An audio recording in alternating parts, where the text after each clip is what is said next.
years would I pretend to be a police officer. But a Butler County judge didn't buy that argument and found a former restaurant owner guilty. Good evening, everyone. Thanks for joining us. Liz Rogers, accused of impersonating a police officer to the man who was trying to repossess her car.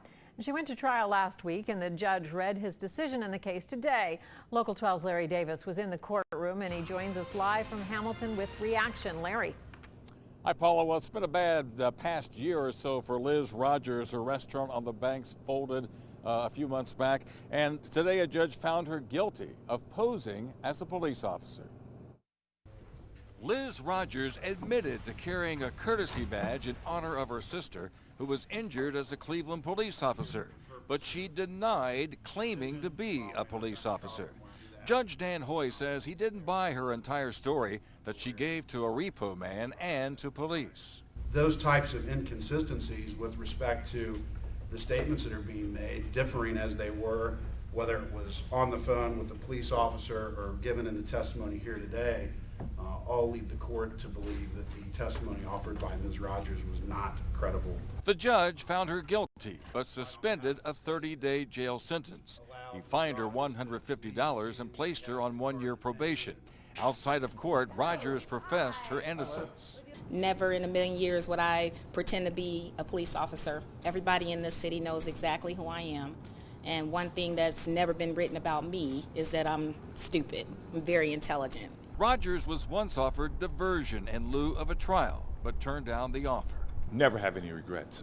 If you want to go to trial, let's go. She made the decision to go to trial. We went to trial, thought we had a good trial. The judge decided the case against us. I've got to respect that. Prosecutor Mike Moser says the impersonation case proved Rogers was, quote, a scammer. She should have known better. She should have known that she couldn't pull this off. You know, that you can't make up the stuff that was proved to be true in this case, but for the truth. And as Shakespeare said, eventually truth will out. And that's what happened.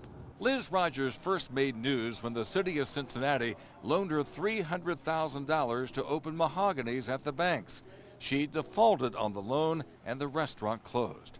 Then the impersonation charge. Rogers says she will bounce back.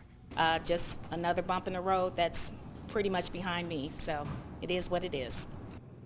And Paula, Rogers will not be going to jail after that conviction today, the judge placing her on probation for a year, but she says she will continue her restaurant career, but was not specific about her plans. Live in Westchester, Larry Davis, Local 12 News. Paula, back to you. Well, and Larry, this case got a lot of attention because she's been in the news, but this was a misdemeanor, not a felony, right? Right, it's a 4th-degree misdemeanor, and it's quite unusual that a case like this, a 4th-degree misdemeanor, would get this much media attention, but it is because of what has happened in the past in regards to Liz Rogers' restaurant business. All right, thank you, Larry.